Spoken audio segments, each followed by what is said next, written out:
Hello. This thing happened to me a few months ago. I just needed to share it with somebody. It all started at my friend's party.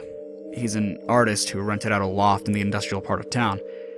If you can picture what a place like Detroit looked like in the 1920s, that's what this area looks like. A bunch of turn-of-the-century factories crammed into 10 blocks. Most of them are abandoned. So I partied a little too hard that night and decided to crash on a couch at the loft. I woke up at around 4 a.m. The sun wasn't out yet, but you could still make out the dim blue light. I went to the bathroom, carefully tiptoeing around the people that were passed out on the floor. As I was taking a piss, I tiptoed to look out the bathroom window, and I saw a panorama of deserted urban decay.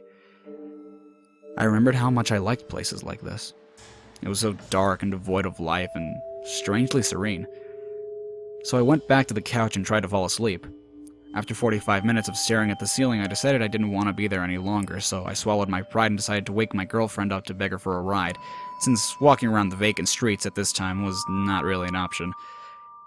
Being an awesome girlfriend, she was totally cool with it and told me that she would be there in about half an hour and that she would give me a call when she was outside. My phone died 10 minutes later, so I decided I would sit by the window and watch for her car. I sat there for a while and my eyes started getting heavy and I began to doze off. A crashing noise outside woke me up. It wasn't anything loud, but just enough to snap me into reality. I looked out of the window and scanned the area, but didn't see anything. Across the street from the loft, near a mountain of garbage bags and one of those enormous dumpsters, I see a computer and a monitor smashed against the floor that hadn't been there before. When my girlfriend arrived, I went downstairs and greeted her. Just as I was about to get into the car, I remembered a friend of mine who had blown out his power supply, so I decided to walk over the dumpster and see what I could salvage. The monitor was worthless, but the tower seemed to have suffered almost no damage, so I put it in the trunk and we drove off. About a week had passed, and I completely forgot about the tower until my girlfriend called to let me know that it was still in the trunk and that she'd wanted it out. That night, I brought it home. Before I took it apart, I decided to hook it up to my monitor to see if it still ran, and to my surprise, it did. It ran Windows XP, and it looked like it had been wiped clean. I decided to do searches for words like tits and pussy in hopes of finding some secret stash full of weird deviant porn from the previous owner I'd forgotten about. Morbid curiosity, I guess. Search came up with nothing. Search for picture files. Nothing.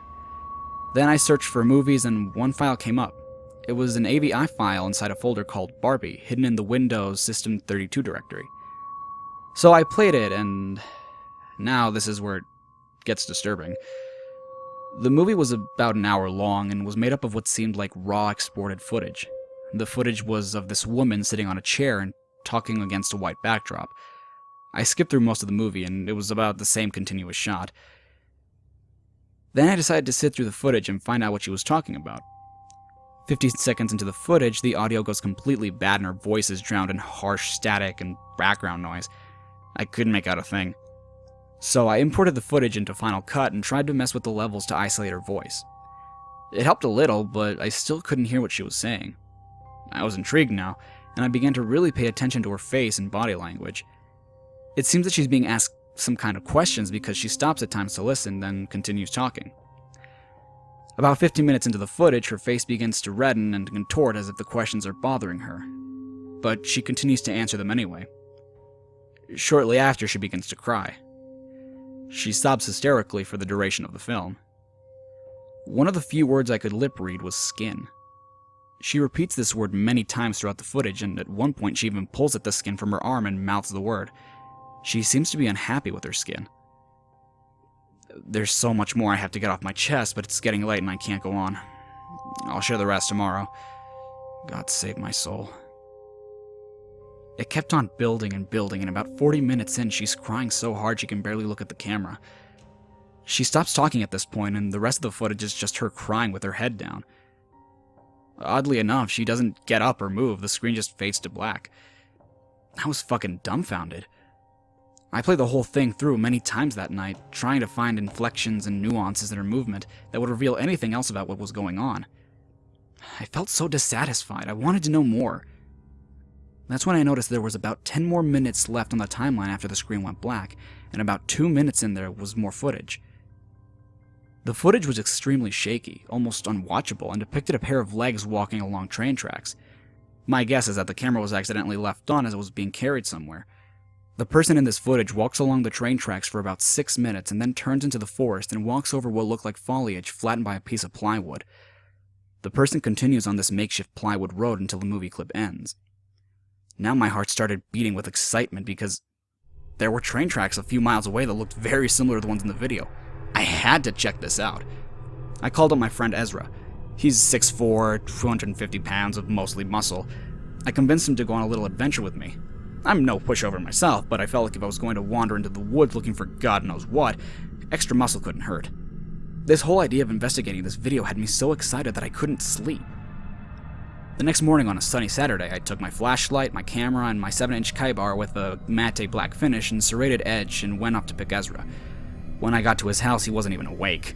When I woke him, he pretty much told me to fuck off. I was already packed and had mentally prepared myself to do this, so I decided to go through it without him. I parked my car at the train station, took my stuff, and hopped onto the tracks. After walking for about 2 hours, I saw a broken piece of plywood and my knees almost buckled with excitement. I searched the nearby foliage, and there it was, a little plywood trail leading into the forest. I walked slowly along the trail, paying close attention to everything. I would stop occasionally, kneel down, and listen for anything or anyone, but it was so quiet. This was one of the most nerve-wracking things I've ever done. I didn't know what to expect at the end of this trail. The dense tree line gave way into a little island of grassy field, and then I saw it. A house being consumed by the forest. From the looks of it, no one had lived there for 20, maybe 30 years. I got my camera and snapped a few pics. A few yards away from the house was a tool shed made out of rusty sheet metal. I just sat there among the trees for a while, absorbing everything. I didn't want to go into the open field. I had a bad feeling that something would see me. It took me a while to muster the courage to up to the house. The door was partly opened. I pushed it in with the flashlight and was relieved that the inside was actually very well lit. I put my flashlight away, got my camera, and took a few more pics. There was no furniture. The floor was riddled with bricks and wood and rubble, and some of the walls had huge holes in them. When I went in further to explore, I saw some things that I didn't pay much mind to at the moment, but now that I think about them in hindsight, they greatly disturbed me. The first thing that seemed a little odd was that one of the doors in the first room, that I presumed led to the basement, seemed a little too new to be in this house. It was also the only door in the house that was locked. Also, when I made my way up to the second floor, I saw some chairs and a fold-up table that also seemed a little too new to be there. But what disturbed me the most for some reason was the bathroom. The dust on the mirror had been wiped away, and in the bathtub I saw a clear plastic tarp that still had water droplets on from it. The dust on the mirror had been wiped away, and in the bathtub I saw a clear plastic tarp that still had water droplets on it from when, I presume, it was washed clean. That's when I heard something moan really loud. And that's when I jumped the fuck out the second-story window and ran back onto the tracks. Halfway there, I realized the moaning was most likely a water pipe expanding or contracting, and that little moment of relief gave into the horror which I felt when I wondered why the water would be running on an abandoned house in the middle of the fucking woods.